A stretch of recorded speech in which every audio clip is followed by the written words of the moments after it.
In the next few years, I expect the digital transformation of life to bring huge changes.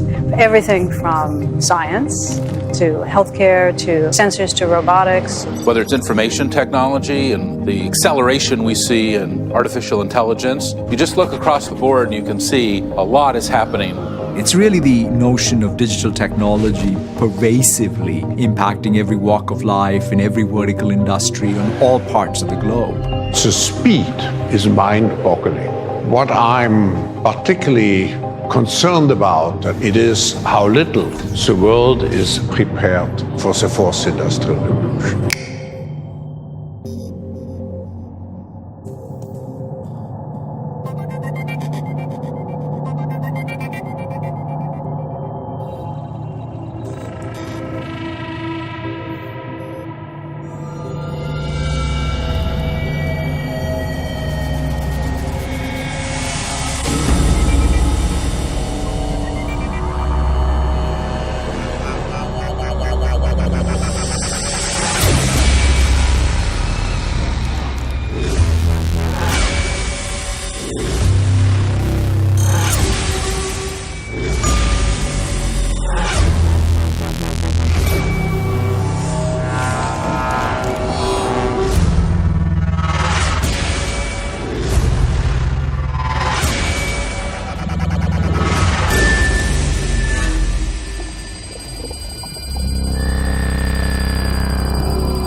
When we talk about surveillance, I think a lot of us have the idea, oh, there's the security cameras, and then there's somebody standing behind, all the monitors and looking and seeing what's going on.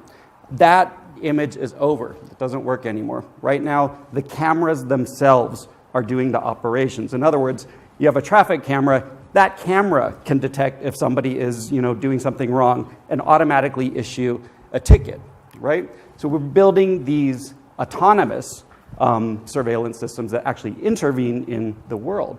And a lot of people are saying that by 2020, there'll be 1 trillion sensors on the surface of the Earth. When we look at what these planetary infrastructures look like, on the left, we see an image of what Google's global infrastructure looks like. On the right, we see the National Security Agency's global infrastructure as of 2013. The point is, these are literally technological systems that envelop the Earth. And so one project that I've been doing is just trying to go to the places where these systems come together. Where does this infrastructure kind of congeal in very specific places? A really important part of global telecommunications is choke points, places where transcontinental fiber optic cables come together. What are the places where the continents are connected to one another? These are really important to telecommunications, but also obviously very important to surveillance. You sit on these places, you can collect most of the data that's going through the Earth's telecommunication systems. And what do you see in the image? Nothing, right? The point of these images is these are some of the most surveilled places on Earth. These are literally kind of core parts of global telecommunications and surveillance infrastructure. There's no evidence whatsoever that that's going on in the photos of these kind of places. And started going out and studying nautical charts and undersea maps to try to find places on the continental shelf where I could maybe see these.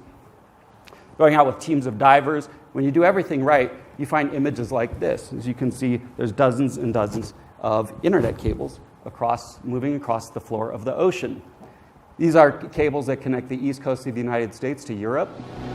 Humanity itself will be changed with this superintelligence, and we are at the doorstep of that era. A former Google and Uber executive is organizing a new religion. The organizer is Mr. Anthony Lewandowski. He is a Silicon Valley expert in driverless vehicles. The religion is called the Way of the Future. The religion's Bible is called the Manual.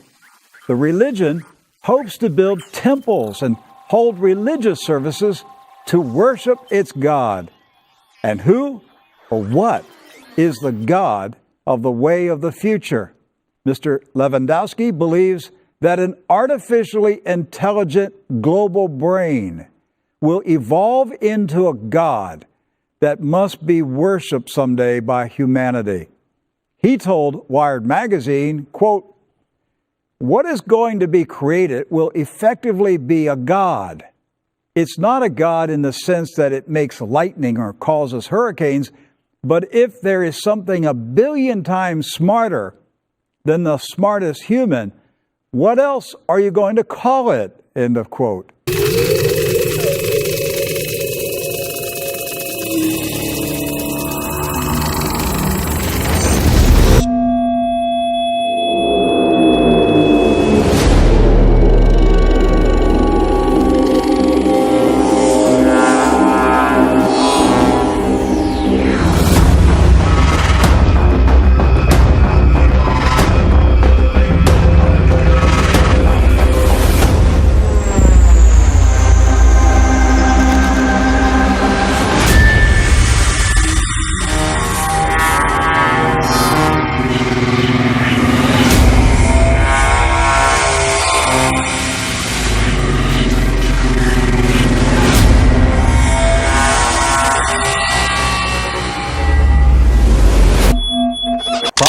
Talked about was 2030.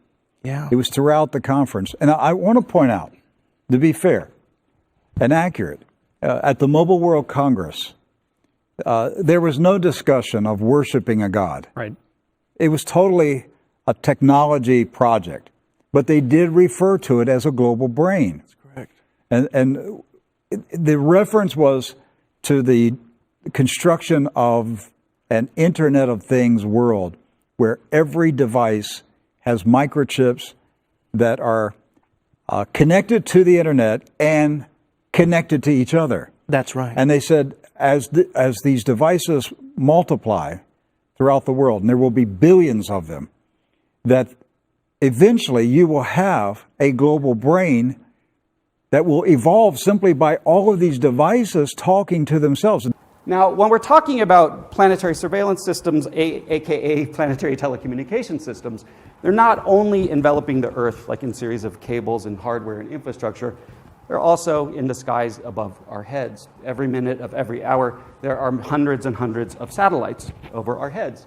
One project I've been doing, again, over many, many years, is trying to track and photograph all of the secret satellites in orbit around the planet, all the unacknowledged satellites. And this is done using data from amateur astronomers. Amateur astronomers go out, they see something in the sky, they look it up in a catalog, it's not there, they know they've seen a secret satellite, which is usually an American military or intelligence satellite.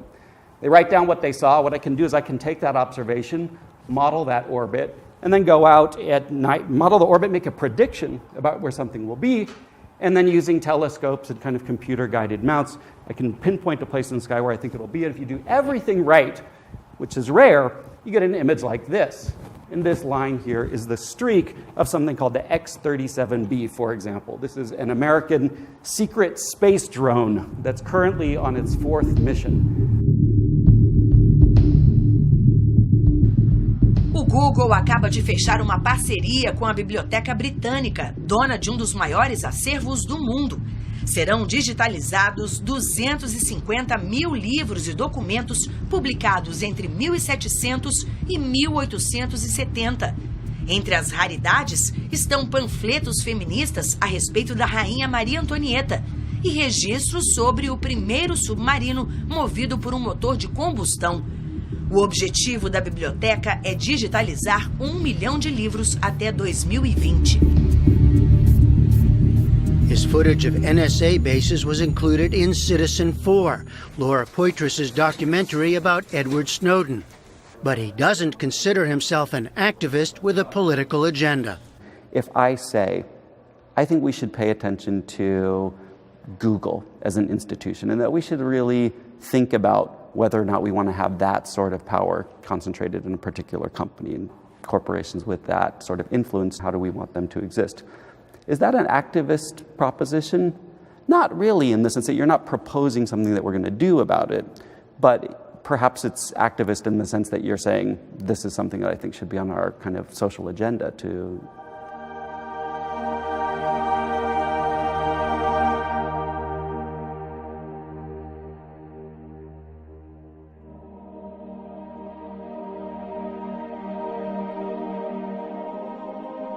I decided I want to write a book about the very old and the very new, about ancient Christianity and also artificial intelligence. And what would be a perfect setting for that? Well, you know, Spain is a country with an enormous history, a Christian history, a deep Christian history, and they also have the second fastest computer in the world and are working in artificial intelligence. And also... And the computer is in a church. It is in a church, yeah. Symbols are a language that can help us understand our past. The film version and 2 others in the franchise star Tom Hanks as Harvard professor of symbology Robert Langdon. But with all that success has come a wave of criticism. Brown's been attacked by religious groups and readers for his depictions of Christianity. Do you consider yourself anti-Catholic or anti-religion? Absolutely not. Religion does an enormous amount of good in the world. At the same time, there are factions in every religion that take the metaphors and the myth of Scripture and they hold them up as literal fact. And that is the danger of any philosophy or any religion. Now, Dan Brown is at it again with Origin, a new novel out this week that puts God on the edge of extinction. Traditionally, all the gods fall. And my question is, are we naive to believe that the gods of today will not suffer the same fate? Would that be a better planet? I personally believe that our planet would be absolutely fine without religion, and I also feel that we are evolving in that direction. Was Origin, can we say Origin was your personal apostasy? Are you an atheist now? No, I don't think I know enough to be an atheist. I think I'm an agnostic. I'm happy to say that I'm a work in progress. I don't have all the answers. All I know for sure is that the God of my childhood, a God that was resurrected, the God of the New Testament, Jesus, is no longer feels like a literal God to me. I think that there's some beautiful metaphors and stories in the Bible from which we can learn, but I do not see the Bible as historical fact. That just for me is what makes sense to me. That doesn't mean that we can't live our lives with Jesus Christ as an example of compassion. That's fine. But I personally no longer believe that there are people resurrecting from the dead or virgin births or anything like that. Robert Langdon is very needed in some kind of, because mainly religions take symbols literally, right? That's what you're saying. And Langdon's work is to actually teach us about what symbols are for, not to be taken literally.